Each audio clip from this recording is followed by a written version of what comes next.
Hey, welcome into the Saturday edition on the YouTube channel, guys. This is coming out a little late. I do apologize. I'll be completely upfront with you. We went out for a couple co-workers' birthdays last night, and yeah, let's just say it was a long night, and Cody definitely slept in till about 11:30 today. That's on me. I should have definitely warned you guys earlier this week that I was planning on going out. I kind of knew that maybe this episode would come out late this week, but it's one of those things where you're like, oh, I'm just going to go out for a couple of drinks. I'll be fine. I'm not one of those guys that can just go out for a couple of drinks. Of course, I spent way too much money and had way too much alcohol last night. So I was definitely sleeping in this morning. Woke up, got everything ready, got myself mentally ready to do the show, to say the least. So with that being said, why don't I just go ahead and dive into it, since this episode's coming out late anyway. So first of all, as always, I'm gonna go ahead and not recap, but share my takeaways from that Thursday night game where the Vikings did beat the Steelers 36-28. Let's just start with the Steelers, like how I feel about them going forward. I still think, like, with the Steelers, just because of it being like Big Ben's final run, I would not count them out quite yet. I could definitely see them maybe kind of getting things together and making this final push to crack into the playoffs with how tight the AFC is right now. With that being said, though, I just don't know, man, because that defense is not like the vaunted defense of the past from Pittsburgh.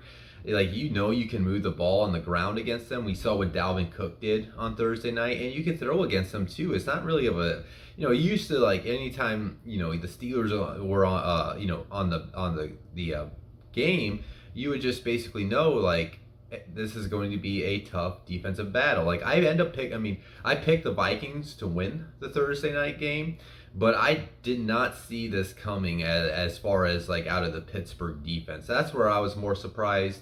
I think their offense is fine. It's just their offensive line needs to be more consistent. We saw in the first half they were absolutely awful. They couldn't block anything for their running back. They couldn't give Big Ben any time to throw the ball. And then once they kind of got things adjusted, they looked fine, and Big Ben started picking that defense apart and almost led that epic comeback. I mean, they were down 29-0 and only lost 36-28. So, there's still some potential here for the Steelers to save their season. I just don't know if the defense is going to be able to get the job done. And then, yeah, I'm on that board where, Chase Claypool, dude, you got all the talent in the world. You just got to put it all together on the field and stop being such a knucklehead in moments. You got the personal foul at the beginning of the game, and then what are you celebrating a first down for when you have no timeouts? Do the Larry Fitzgerald thing. Get timeout. That's I don't coach, but the coaching side about got out of me right there, where I was just get the fucking ball, go put it down so you guys can snap and clock and stop the clock. It's just little mental mistakes that end up costing the Steelers that game on Thursday night. And then with the Vikings, it's the same kind of thing. It's what are you guys any given, last week you lost the Lions, this week you beat the Steelers. A couple weeks ago you beat the Packers. It's you guys got the talent, especially on the offensive side of the ball, to be one of the better teams in the NFL. Obviously, their defense has a lot to work on, from the pass rush to the coverage issues. But in the end, they are now in position where they can go sneak in as a wild card team. And I do believe the Vikings are one of those wild card teams that I would not want to face that weekend, because I do think they can go on the road and upset somebody, especially if they're going to open up holes like they did on Thursday night for Dalvin Cook. So, with them, I feel like their offense can go toe-to-toe with any other offense in the league. It's just can their defense help them win a game if they do end up getting into the playoffs? But either way, that's a huge win for the Vikings to kind of I want to say salvage their season, but because if they would have lost on Thursday night, their season would have basically just been over at that point. So yeah, they still got a shot for the playoffs. We'll have to see how things go forward, but that was a huge win on Thursday night. And then let's just go ahead and put a bow on the Thursday night game. As you guys already know, I always give out my prospect encyclopedia player of Thursday night football. And, typically, you guys know, I try to find a player from the prospect encyclopedia from the winning team. I wrote the Vikings section, so, I'd be quite honest, as much as, I've already talked about a couple of my teams. And there wasn't really a guy from the prospect encyclopedia list for the Vikings that really showed out on Thursday night. I would have kind of been like, I don't know what the like picking, nitpicking just to try to like talk about somebody. And you know what? I would be remiss if I did not finally talk about my man Roy Countryman. Um, so let me just go ahead and get into this. Yeah, so like Roy is the brainchild. He was the one that thought about the prospect encyclopedia. This is his product that he came up with, his idea. One of my best friends in this industry. And I realized when I was working on this, like I have not talked about Roy's teams that Roy did as many. I think he maybe even did more teams than me. I don't remember. I know I did 5 teams this year.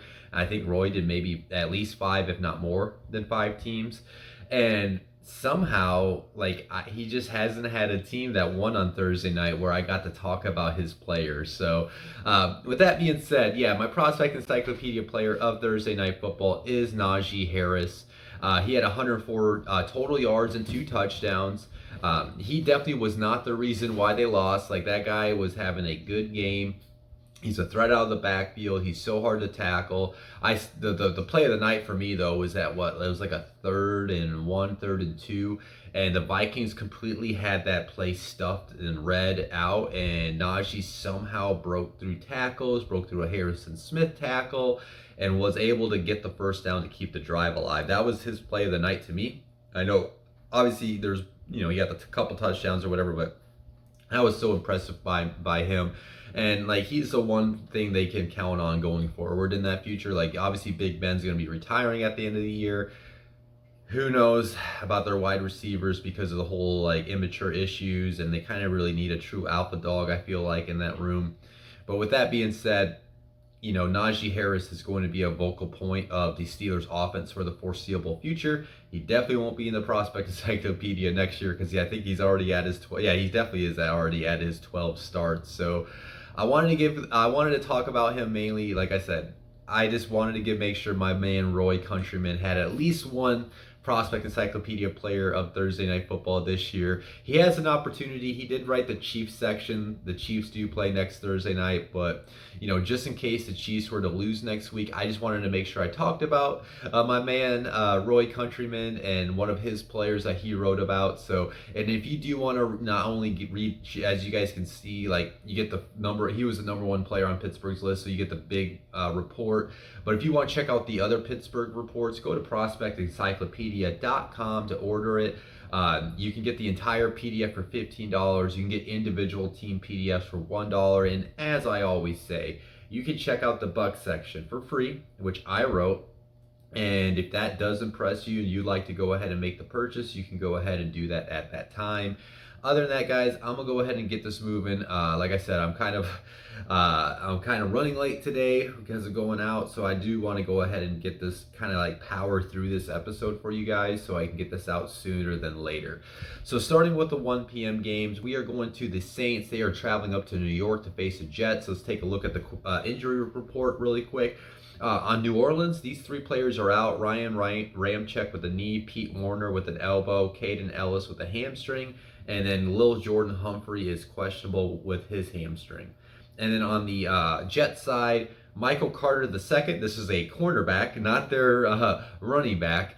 He is actually out with a concussion. Tevin Coleman's out with a concussion. Trevin Wesco's out with an ankle. And then these following 5 players are questionable. Laurent Duvernay-Tardif with an ankle, John Franklin Myers with a hip, Ryan Griffin with a knee and ankle, Elijah Moore with a quad, and CJ Mosley with a back.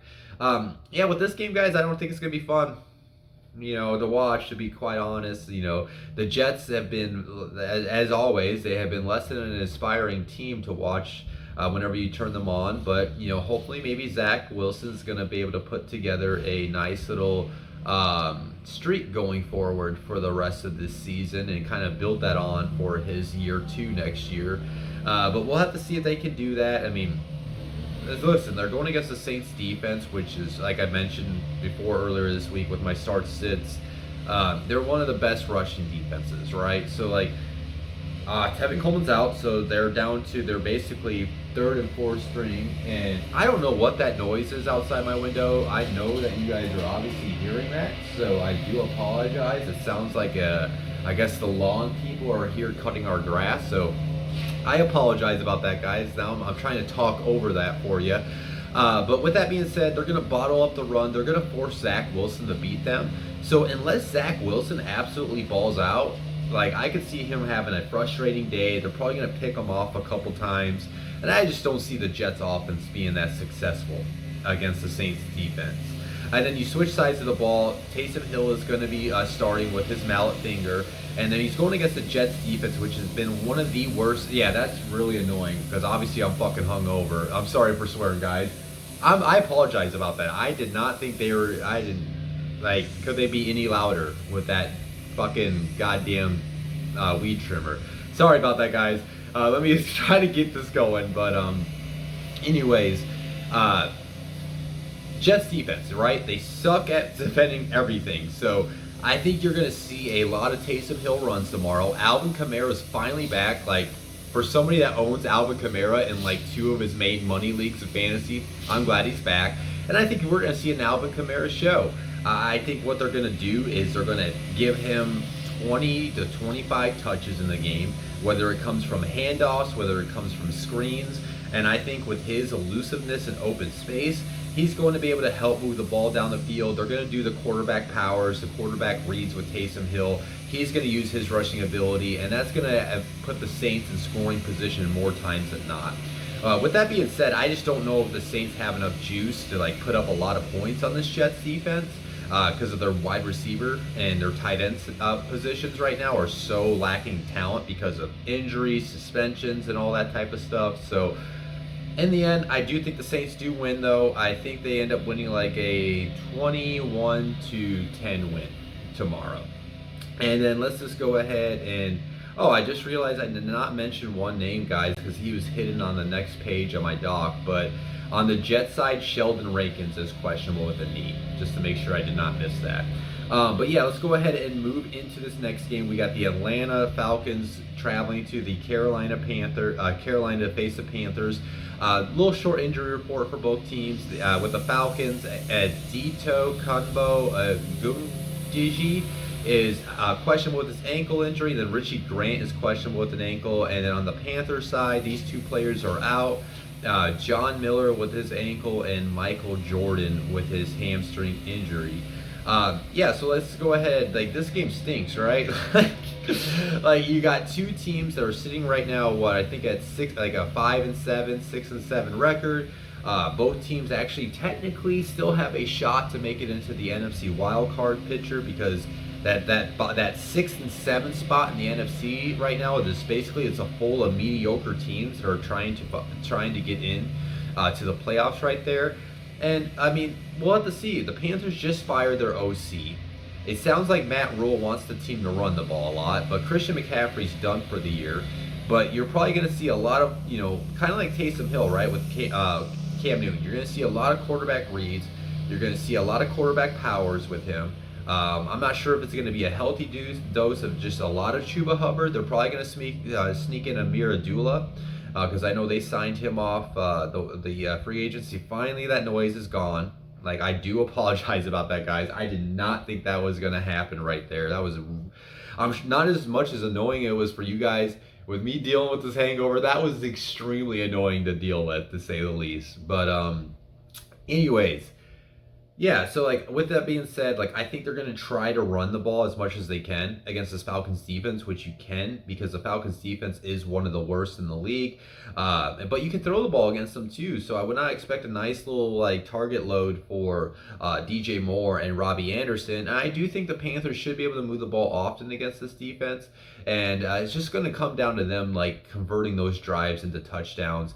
And then when you switch sides of the ball, like the Falcons, like I don't know what this team is on offense. Like 1 week they look awful, And then the next week, you got Cordell Patterson going off and putting together some good things. You got Matt Ryan having a good game. So it's going to really come down to what Falcons offense are we going to see tomorrow? Like, are we going to see the decent offense out of them, or are we going to see the flat out awful offense? So I do think, though, we're going to see good, because this is a division rival. They know the Panthers. So I do think we're going to see some good things. I don't know why, guys. It's just telling me right now that I think Kyle Pitts is going to have a good game against the Panthers tomorrow. And I think this is going to be a nice little back and forth battle between basically kind of even teams.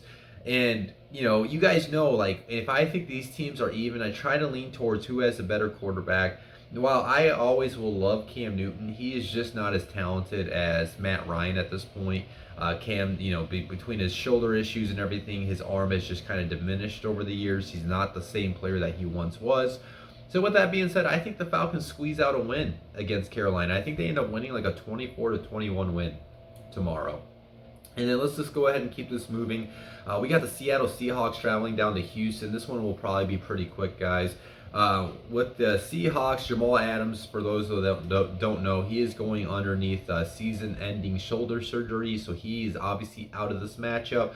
These two players are out as well, Kyle Fuller with a calf and Brandon Shell with a shoulder. And then these two players are questionable, Travis Homer with a calf and hamstring, and Quandre Diggs with a calf injury. On the Texans side, Terrence Brooks is out with his hamstring. Sorry, I was trying to go down the Texans list because it goes over to the next page. And then these number of players are questionable. Brevin Jordan with a hand, AJ Moore with a hip, Brandon Cooks with a non-injury related, but they didn't list like what the non-injury related reason is. Jonathan Grenard with a foot, Kevin Pierre-Louis with a hamstring and wrist, and Jimmy Morrissey with a foot. So yeah, with this matchup, guys, like, I think I talked about this with the Seahawks being my top streamable defense. Like, the Texans offense stinks. Like, it's awful. Like, I can't even write up a scenario where I think they could win this game. Like literally, like, Davis Mills, who's now the starting quarterback for the rest of the year, like, he's absolutely going to have that game of his life. And then he's not really going against a vaunted defense by no means, but like, what I saw last week from the Texans offense was uninspiring. I don't think they're going to move the ball often, and I think they're going to be settling, if they do get in the red zone, I think they're going to be settling for field goals more times than not. And then you flip sides of the ball, I think last week with the big, I wouldn't say a big win, but with that win over the 49ers, I think that kind of gave the Seahawks and Russell Wilson some confidence going forward. I think, now it's at the point where I think Russell Wilson's fingers should be somewhat as close to 100% as possible. And I think they're just going to light up this Texans defense through the air. I think DK Metcalf's going to have a huge game. Tyler Lockett's going to have a huge game. Like I mentioned with my start sits, I think Gerald Everett's going to have a sneaky good game. And I think they're just going to blow out the Texans and win like a 31-10 win tomorrow. I mean, dude, do they gotta still be cutting the grass like right by my window still? Like, how often you guys gotta cut the same fucking blade of fucking grass? I'm sorry, guys, for all my swearing today, but it's a little annoying that they decided to come do this at the time I'm trying to record my episode and completely ruin it. But yeah, so let me just keep it moving. We got the Las Vegas Raiders traveling out to KC to face the Chiefs. On the Raiders side, these three players are out. Carl Nassib with a knee, Patrick Owonisar with a hamstring, and Darren Waller with a knee and back. And then Denzel Perryman is doubtful with an ankle injury. On the Chiefs side, Chris Lamons is out with an ankle, and Rashad Fenton is questionable with a knee, as well as Lucas Niang with his ribs injury. So yeah, last time these teams played each other, the Chiefs offense looked like the Chiefs offense, and I think that's not going to be any difference in this matchup. I think what you're going to see with this is, I think you're going to see a big game out of that Chiefs offense. Patrick Mahomes, Travis Kelce, and Tyreek Hill. I think we're going to see a classic game out of those three. I think both of those, Hill and Kelce, are both going to go over 100 yards each and maybe have a touchdown or two. And I think they're just going to light up that Raiders defense, which is just kind of like taking a step. Like, they were like pretty good. Yeah, I wouldn't say pretty good, but they were pretty solid at the beginning of this year. And it just seems like as the year has progressed, which makes sense, they don't have their head coach anymore. They've kind of regressed in their performance, and I just think that's probably going to show up in this back end of the schedule as the season's going to come to an end. So yeah, I think the Chiefs' offense is going to put up 3 to 4 touchdowns tomorrow. And you flip sides of the ball though, like the Raiders' offense is going to have to figure themselves out to play catch up. They're missing Darren Waller. So it's going to probably be like a nice, obviously the scenario for them is you give a nice healthy dose to Josh Jacobs, keep Patrick Mahomes on the sideline, and then Derek Carr has to protect the ball and take shots when he has them to like Deshaun Jackson and Brian Edwards deep, and then utilize his utility guy in Hunter Renfrow and just keep drives alive, but they're going to have to convert those drives into touchdowns. But I just don't see it happening. Without Darren Waller, I don't know if they're going to be able to play catch up enough. I think that's where they fall short on, is not missing their playmaker at the tight end position. Chiefs are going to end up winning like I said, I think they blow up. So I think they end up winning like a 35 to like a 28 win tomorrow. And then let's go ahead. This is a huge game. We got the Ravens traveling out to Cleveland to face the Browns. Starting with the Ravens injury report, Patrick McCarry is out with a hand injury, and then Miles Boykin is doubtful with his finger. And then these number of players are questionable. Anthony Everett with a knee, Nick Boyle with a knee and illness, Anthony Levine with a knee, Patrick Ricard with a back, Brandon Stevens with a shoulder, and Chris Westry with a thigh. And then moving to the Browns injury report, these 3 players are out. Harrison Bryant with an ankle, Anthony Schwartz with a concussion, Greg Newsome with a concussion. These 3 players are questionable. Ronnie Harrison with an ankle, Malik Jackson with a knee, and Jordan Elliott with a knee. Now this is a pretty interesting game because like the Ravens kind of are, I wouldn't say they're falling apart. I just think the injuries are catching up to them at this point. They played way too many close games throughout the year, and they won those games at the beginning of the year, and now it's kind of biting them in the ass, kind of like playing those type of games, because at some point you just can't always win the close games. And I just think like, and then they just lost Marlon Humphrey too, and I just feel like it's all about to hit them at the wrong time, which is in December for that part of the football schedule. But where do I start, guys? Let's start with the Ravens. So what's going on with their offense, right? Like, Lamar Jackson hasn't looked like Lamar as far as his passing ability, because I thought Lamar was showing some really good things at the beginning of the year with his arm, and then over the last probably 4 games I've been watching from him, it just seems like it's like he's just kind of not stepping into his throws. It feels like he's kind of just laying balls up for easy interceptions, and he's not really his timing is off with his wide receivers, and it just seems like he's just not the player that he was at the beginning of the year. I don't know what's going on. I don't know if it's like a personal reason. I don't know if he's just kind of just missing his T's and P's, dotting his I's and all that type of stuff. As you guys can tell, my sayings are off right now, big time. I'm about as off as Lamar Jackson's throwing ability right now. But with that being said, they are going against the Browns defense, which is going to be going against this offensive line that's kind of banged up. They're missing Patrick McCarry this week, who's been one of their top players on that offensive line this year. So I think Myles Garrett and Jadeveon Clowney are going to be able to come off the edge and put pressure on Lamar quite often. They do need to bottle him up and not let him escape the pocket. But I do think with it being a team that they're familiar with, I do think the Ravens, I think we're going to see some good things out of the offense at times. I think you're going to see those drives where the Browns defense steps up, and then I think the next drive you're going to see Lamar and the offense be able to march down the field and put up some touchdowns. I think they should still get 3 touchdowns against the Browns defense. And then when you flip sides of the ball, this game, what it's going to come down to is, come on, Baker, show up, bro. Listen, I believe in Baker. I still do. I don't know. Baker hit his ceiling when he came into the league as a player, in my opinion. I think he came in as good as you can get at him. There's not his arm's not gonna get better. It's all about his decision making, him not panicking in the moment, that type of stuff he could work on. But as far as a physical player, that's why he came in and did the things he did, because he was already kind of at his peak. but I still think the guy can win games and be a solid top 15 quarterback in the league. But he's got to put it together in this final stretch and get his team to the playoffs. So that's what I'm looking for tomorrow. Now, of course, you're going to see a healthy dose of Nick Chubb, Kareem Hunt. I mean, these guys are coming off the bye week. I think they're going to be able to move the ball on the ground. But with Marlon Humphrey being banged up and like that whole secondary is a mess right now, have a big game with Jarvis Landry. Have a big game with Austin Hooper, Donovan Peoples-Jones. Take advantage of that situation, Baker, and go win this game. That's all I got to say on it.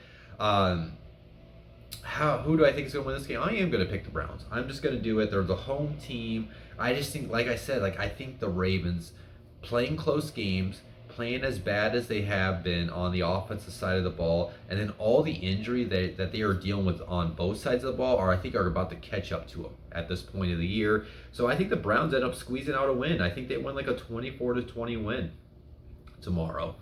All right, let's move on to the next matchup. We got the Dallas Cowboys traveling out to Washington to face the football team.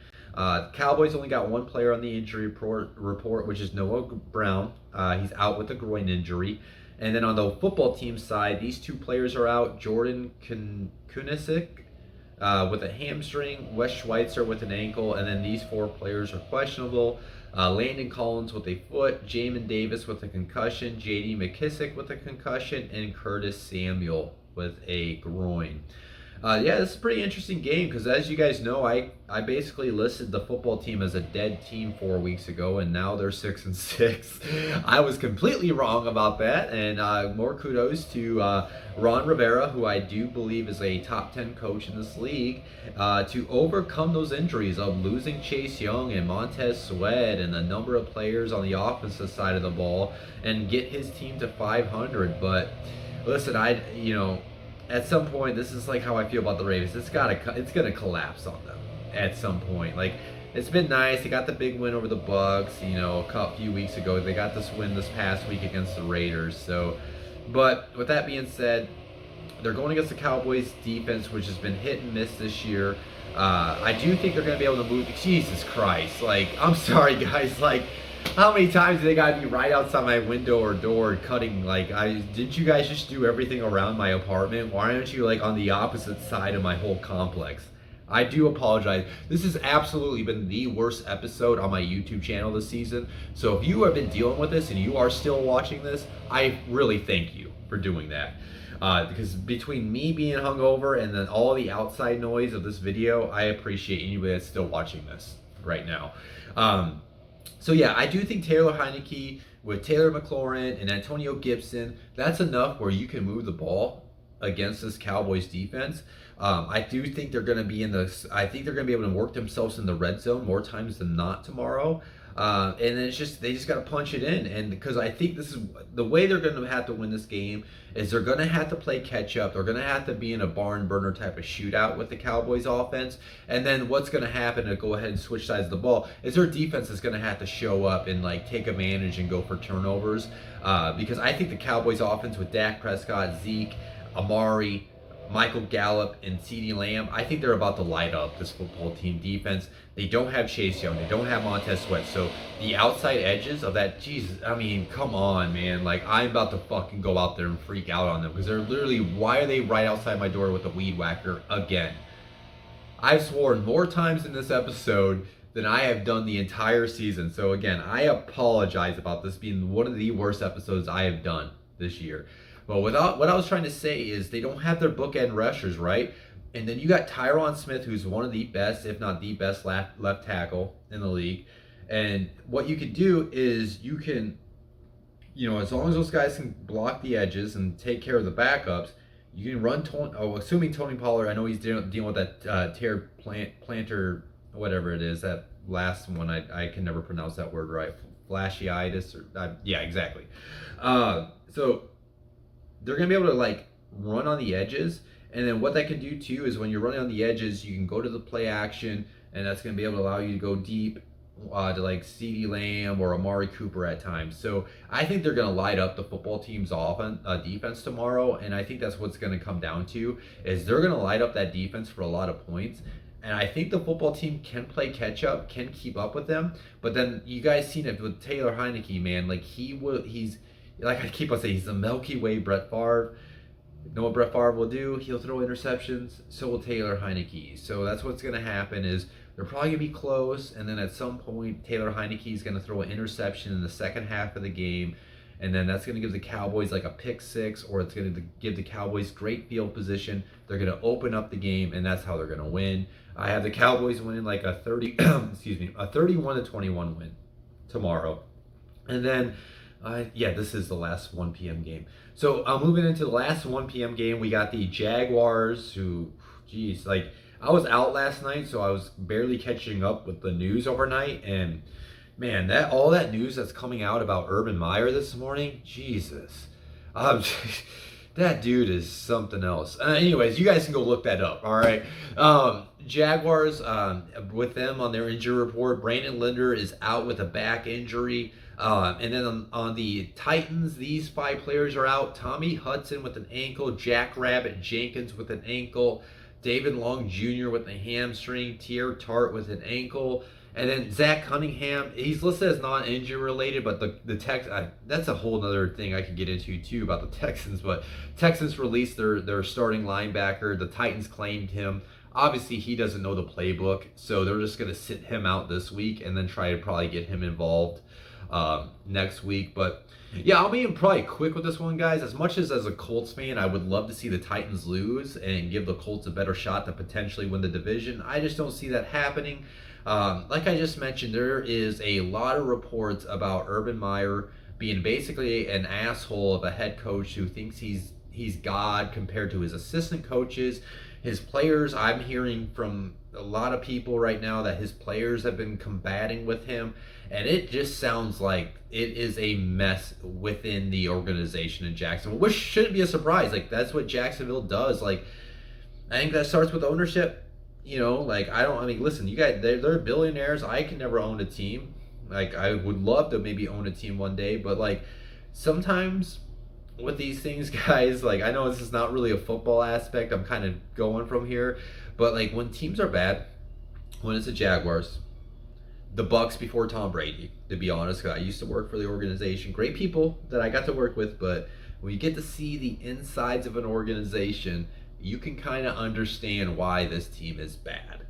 And Jacksonville's one of those teams. It's just probably poorly ran from the inside, starting with the top. And they went for a potential home run hit in Urban Meyer, which I will go ahead and admit, like, I was wrong about. I thought he would be able to turn things around, and it's just not working out for them. And their offense is terrible. I still believe in Trevor Lawrence if they can get the right coach for him. I'm just assuming at this point probably Urban Meyer's not going to last past this year. And their defense, like, they were like that mid-stretch when they beat the Bills in October, like, they were playing pretty good. But listen, like, these are grown men, and if the guy's not going to that's leading them can't inspire them to go perform at this point of the year when you're not going to make the playoffs, there's just going to be a team you can easily beat. And with that being said, like, the Titans, right? Like, they're so banged up. It's like this could be a sneaky win for the Jaguars. Like, if you could take out all the, like, organizational issues with Jacksonville that's going on, like, I could see the Jaguars really upsetting. Like, I'm talking about you right now. Like, don't be surprised if the Jaguars would win, but I just don't see it, like, happening because of what's going on with the Urban Meyer situation.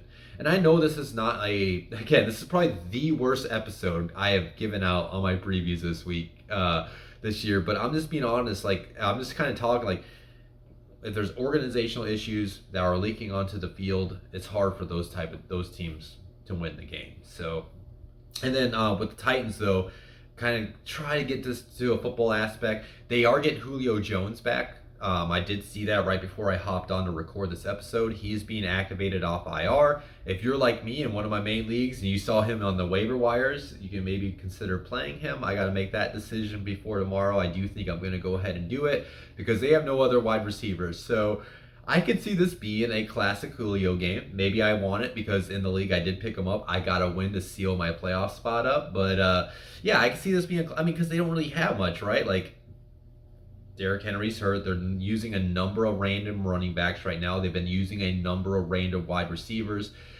They traded for Julio in the offseason. He really hasn't done much for them this year.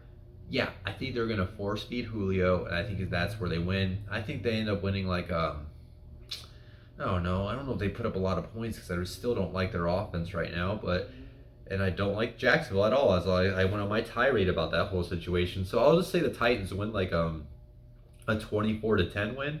I don't know if that sounds good, but I don't like that score. But I just think the Titans handle their business.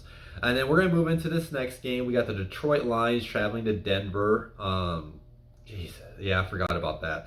All right, so let me go ahead and get into the Lions injury report, which is very long because they had like not COVID, but they had like a flu breakout in their organization this week, and a lot of guys are sick. They had missed practice, so you can kind of get the idea where I'm going to go with this. But Lions injury report: these three players are out. Julian Akawara with an ankle, Jalen Reeves-Maybin with a shoulder, and DeAndre Swift with a shoulder.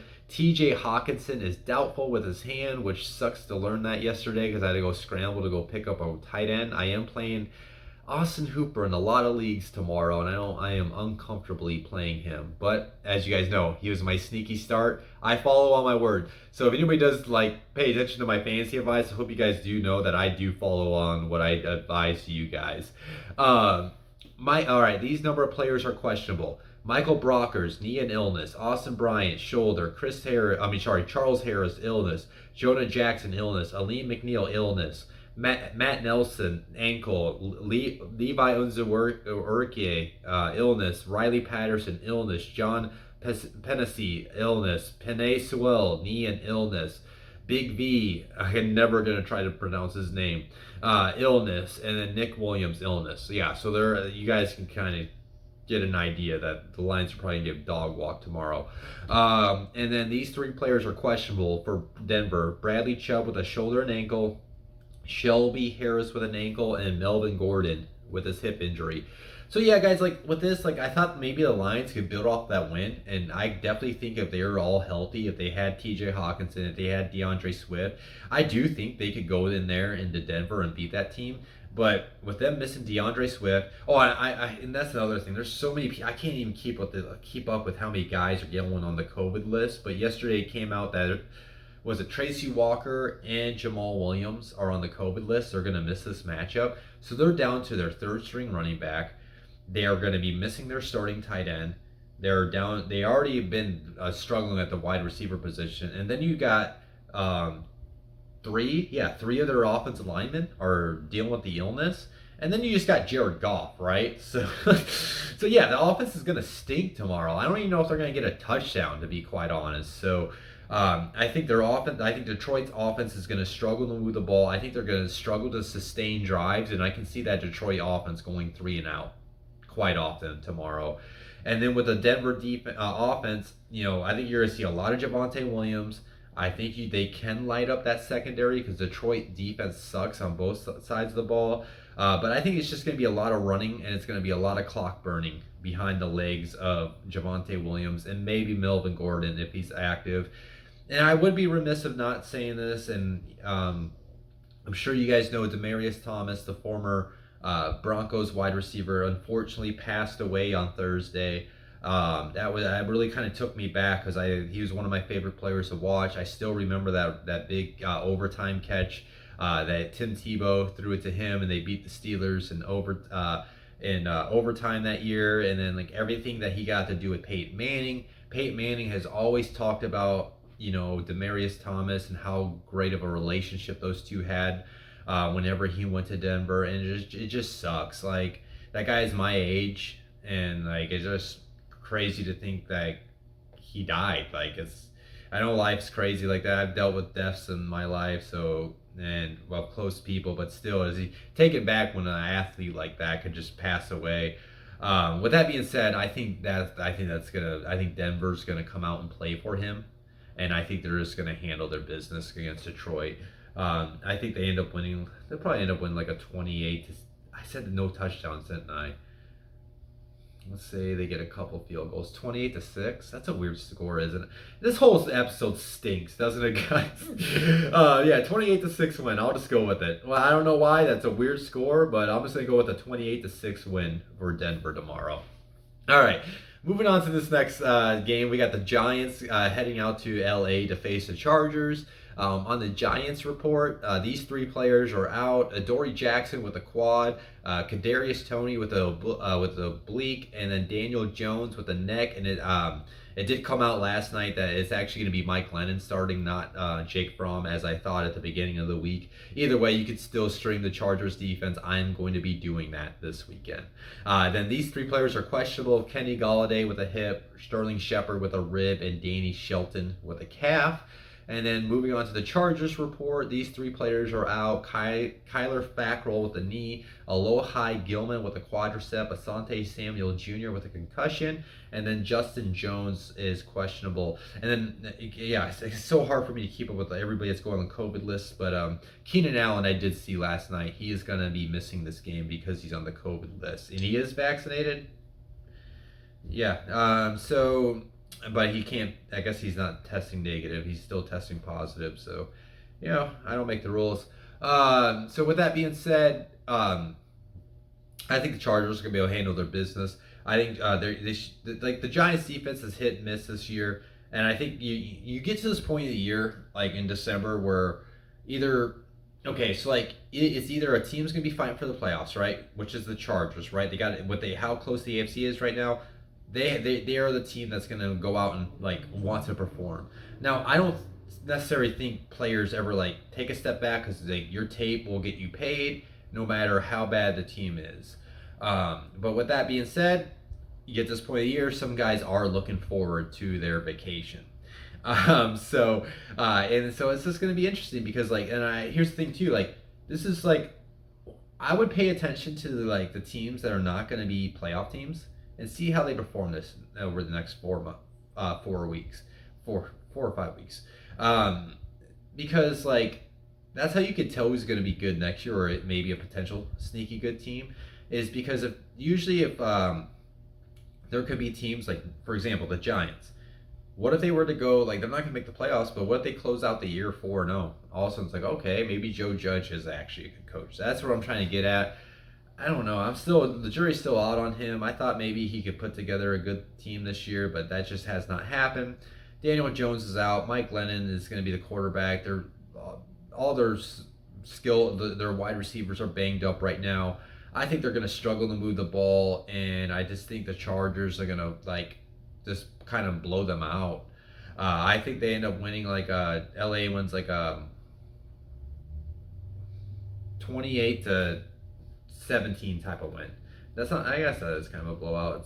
It's hard to win by a lot of points in the NFL. Now moving into this next game, we got the San Francisco 49ers traveling to Cincinnati to face the Bengals. Taking a look at the 49ers injury report, these 4 players are out. Trenton Cannon with a concussion, Dre Greenlaw with a groin, Maurice Hurst with a calf, Elijah Mitchell with a concussion and knee injury, and then these 2 players are questionable. Deebo Samuel with a groin, and then Dante Johnson is non-injury related, but they did not list the reason why.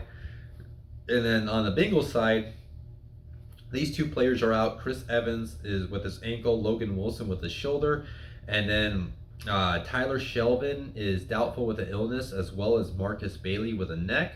And then these 3 players are questionable. Chidobe Awuzie with a foot, T. Higgins with an ankle, and then Joe Mixon with this illness injury. This is a pretty, I'm kind of intrigued by this matchup. You really don't see the Bengals and 49ers face each other often.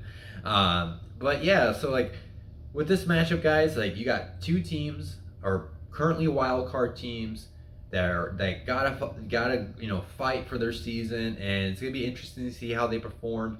I think the Bengals, they're coming off that rough loss to the Chargers, and I wish I would have picked the Chargers last week because I wish I would have known that their 2 offensive linemen that missed last week were gonna get ruled out. They're listed as questionable. I thought they were gonna play. That's why I picked the Bengals, because it's really You got to have your continuity out of your offensive line. So with that being said, those guys aren't on the injury report this week. So the Bengals they're going to have their full set of the offensive line. So I think that's going to allow Joe Mixon, because he's expected to play. Joe Mixon, Joe Burrow, and the three wide receivers, Boyd, Chase, and I think Higgins should be playing. I think that's going to allow them to have one of their ceiling games. I think the 49ers defense is still not that great. Their secondary is full of backup cornerbacks, in my opinion. And I think they're going to be able to move the ball quite often. And I think they're going to be in scoring position more times than not. And I think that against this 49ers defense, they should be able to punch the ball in the end zone throughout the day. They should be able to put up 3 to 4 touchdowns. And then you flip side of the ball, Jimmy Garoppolo is coming off a very bad game. Elijah Mitchell's out. They're down to I think it's going to be Jeff Wilson probably be the start. He's a solid backup. If you guys are looking for a running back maybe this week, I would consider picking up Jeff Wilson. By the way, I know this is typically not my fantasy show, but just going ahead and mentioning that. But what's going to come down to is, can Deebo Samuel play? If Deebo Samuel cannot play tomorrow, and it's just Brandon Ayuk and George Kittle, I still think they should be able to move the ball. But I think at times this Bengals defense is going to step up and stop them, either hold them to a field goal or hold them to a punt. I think it's going to be a hit and miss day for the 49ers offense. It's going to be a close one, though. I think it's going to come down to the fourth quarter. These teams are I kind of give, I guess, the 49ers a bump because of Kyle Shanahan, but I do think the Bengals have more of a talent. It's kind of weird. I can't believe I'm saying this, but I think the Bengals have more of a talented roster than San Francisco. As of now, maybe I should really break it down. But with that being said, you guys know if it's something I'm feeling even, I'm going to go to who I like as a quarterback. Yes, Joe Burrow. So I think the Bengals end up finding a way to win. I think they end up winning I like that score I just thought of. 31-27 tomorrow. I think Cincinnati handles their business. And then is this the last? Yeah. So this will be the last 4 p.m. game. Which I wish I was going to this game, man. It's right down the road for me. Oh well, it's hard to get Bucks tickets because of Tom Brady. We got the Bills traveling down here to Tampa to face the Bucks.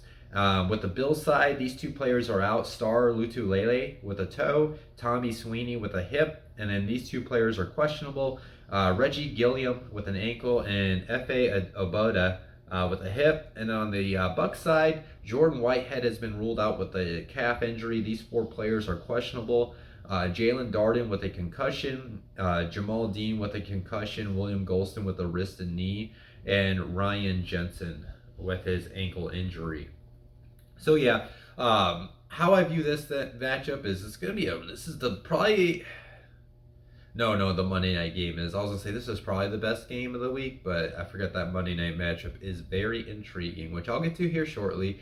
But yeah, with this game, I think it's very interesting because you got the Bucks, who pretty much are in control of the NFC South. They're gonna win that division with ease, but then they need to win every game they can because they're still trailing the Cardinals, and I think they got the same record as the Packers.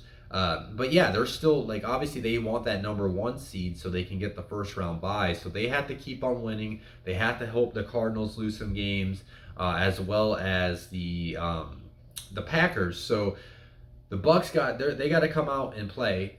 They are going against this Bills defense, which is very stout against the run. Now, I think this is going to be the first, because of the whole win situation, this will be the first game we get to see how this Bills defense will look without Tre'Davious White, because I think life was easier on them last week because obviously the Patriots ran the ball the whole game and they could not stop them. So that's one thing I would not be surprised to see if the Bucks try to get Leonard Fournette going tomorrow, because Jonathan Taylor ran all over them, and then everybody and their mom ran over them from the Patriots on Monday night. So that's where they're going to try to go. And then, with Tom Brady, he's going to be able to pick them apart at times, and they're going to be putting themselves in scoring position more times than not, because with Tom Brady, I think it doesn't matter what defense you have, your defense is always suspect to let up yards against him.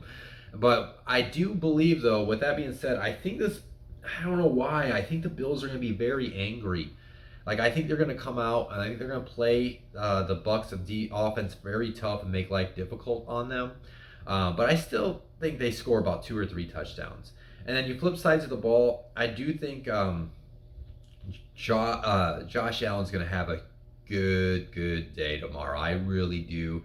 Jordan Whitehead is out. Mike Edwards is suspended for those 3 games. So they're missing one of their starting safeties. And then Jamal Dean's dealing with a concussion. And you can't run the ball against Tampa. Bills can't run the ball at all. So this kind of actually sets up well because their offense is a passing offense. And the Bucks defense is a defense you can throw the ball against. So yeah, I think Josh Allen's going to light them up. I think Stephon Diggs is going to go off. This is like a sneaky good Cole Beasley game, I'm feeling like, as well. And I think he's going to go toe-to-toe with that Bucks offense. It's going to come down to the fourth quarter. I think it's actually going to come down to like who can force a turnover at the crucial time in the second half and give their offense great field position. Now, odds say that's probably going to be the Bucks because Josh Allen is more liable to turn the ball over than Tom Brady. But with that being said, I think Josh Allen delivers. I think he actually delivers on a fourth quarter game-winning drive with the final 2 minutes, gets his team in field goal position. Tyler Bass kicks the game-winning field goal, and the Bills upset the Bucks in Tampa 31-28 tomorrow. All right, let's see here. Going on to the Sunday night game. This will probably be very quick. We got the Bears heading up to Green Bay to face the Packers. On the Bears side, Cassius Marsh is out with a knee injury. Andy Dalton is doubtful with a hand, as well as Marquise Goodwin with his foot. And then Mario Edwards is questionable with his ribs, and Akeem Hicks is questionable with his ankle injury. And on the Packers side, these 2 players are out. David Bakhtiari with a knee, and then Randall Cobb with a core. And then Devondre Campbell is questionable with his illness. I'll probably be really quick with this, guys. Bears defense sucks. You can run against them. You can pass against them. So I expect a big game out of Aaron Rodgers. Devontae Adams is, of course, going to get his. I think I can see MVS, Marcus Valdes-Scantling, getting into the end zone at least once tomorrow. And then I think once the Packers get up about 2 scores, you're just going to see a lot of Aaron Jones and A.J. Dillon. They're coming off the bye week. They're pretty healthy right now, and I think this Packers offense is going to put up like 4 touchdowns tomorrow night. Now, the flip side of the ball, Justin Fields is back, so this does make that pretty interesting. I think he adds an element to this Bears offense with his rushing ability. But with that being said, I mean, they are getting Allen Robinson back this week. They got Darnell Mooney, they got David Montgomery. So with that being said, the Packers defense has been playing pretty good this year. If there's a recipe to success for Chicago, it's Justin Fields, David Montgomery, keeping drives alive with their legs, keep that clock running, and then when you do get down to the field, to the red zone, you just got to convert those drives into touchdowns. And then what's going to have to happen then is their defense they don't have Khalil Mack. That's why I don't see this happening, but they just have to get home, get sacks, and take risk to get those turnovers. Try to pick off balls, and get the Packers offense off the field. I just don't see that happening. I just don't. I think the Packers handle their business and win like a 31-17 win tomorrow night. All right, moving into this last game. I cannot wait for this game. We got the Cardinals. We got the Los Angeles Rams traveling out to Arizona to face the Cardinals. Again, you'll see the final injury report at some point today. But as far as the report from yesterday's practice, these 3 players did not practice for the Rams. Brian Allen with a knee, Robert Rochelle with a chest, and Terrell Lewis with a back. And then Darrell Henderson was limited with his thigh injury. And then on the Cardinals side, only 1 player did not practice yesterday. That was Zach Kerr with his ribs. These 4 players were limited in practice. Zach Ertz with a shoulder, Brian Murphy with a foot, Justin Pugh with a calf, and Jonathan Ward with an illness. So yeah, this is a pretty exciting matchup because you got the Cardinals, right? The Cardinals are sitting only with 2 losses. They're on top of the NFC, and they just got Kyler Murray back, and they're ready to go gear in, lock it in, and go get that number 1 seed and get the first round bye. And then you got the Los Angeles Rams coming, who seems like you have some serious doubts about them. They've been losing to good teams. Yeah, they got the win last week, but that was against the Jaguars. You guys heard me rant about that whole situation. And yeah, so it's like I feel like this is a statement game from LA. It's either gonna tell us like, yeah, we need to take them serious. They are still a Super Bowl contender, which we were thinking, at the beginning of the season with how they were looking, and or it's like if the Cardinals just like kind of, because the Cardinals played them earlier this year and they kind of didn't, if I remember right, I think they kind of just handled their business. I don't even remember. I don't think that game was close. I don't think it was. I should have looked that up before I recorded, but I know the Cardinals beat them. I think they handled it. I think the Cardinals beat up on them if I remember right. So you got the Rams where if that happens again, like it's just like, all right, well it's like, yeah, they're good, but can they beat the good teams, right? So this is a statement game for that their organization. Now looking into this, I do think the Rams are going to come out and play. I think they're going to be highly motivated, and I think Matthew Stafford's going to deliver in this game. I really do. I think he's going to deal with Cooper Kupp, Van Jefferson, and OBJ. I think they'll get the running game going as well. I could see a mixture of Sony Michel, and then assuming Darrell Henderson plays since he was limited. I think you're going to see like kind of, I don't know about 50-50 touch between the two, but I think you're going to see a healthy dose between two of them. And I do think they're going to put up some points. I think this is going to be a shootout between both teams. I don't think we're going to see much of a defense from both sides. And then you flip sides of the ball, the Cardinals got Kyler back. They got DeAndre Hopkins back. So those guys are going to do what they do. They're going to light up this Rams defense, and I don't care. They got the Aaron Donald and Jalen Ramsey. I think they're going to light them up. But with that being said, to go ahead and get to my winner, I think the Rams defense steps up. I think at some point in the fourth quarter, either Aaron Donald's going to break through the offensive line and is going to come up with a big sack to end a drive and give the ball back to the offense, or like he's getting pressure on Kyler, and Kyler's going to try to force a ball, and Jalen Ramsey or somebody else is going to get the interception. And then that's what I think the Rams get their opportunity, and they march down and get a touchdown to take the lead, and they end up winning the game. Yes, I do think they split the series this year. I've always kind of thought that with the NFC West, that everybody's going to split their two-game series. So with the Cardinals winning earlier this year, I think the Rams will win this one on Monday night.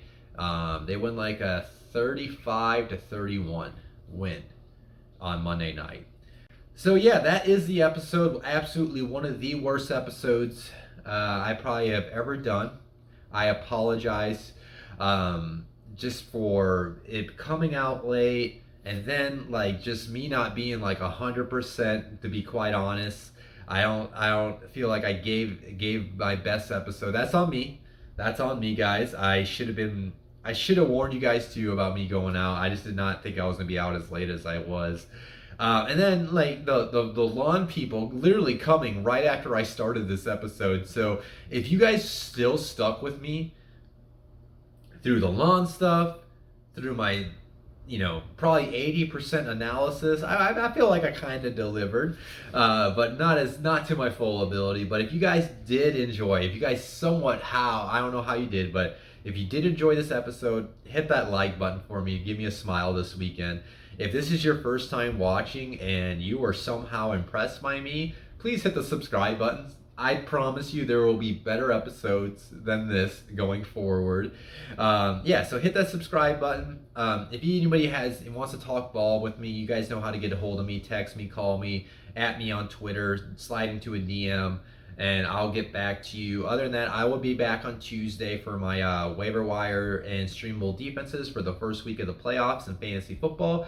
I'll see you guys then. I need to get off here and get this uploaded. It's already late, coming out late, so much later, like 3 hours later than normal. So why don't I just go ahead and get off here, guys, and you guys enjoy the rest of your weekend, okay? Talk to you guys on Tuesday.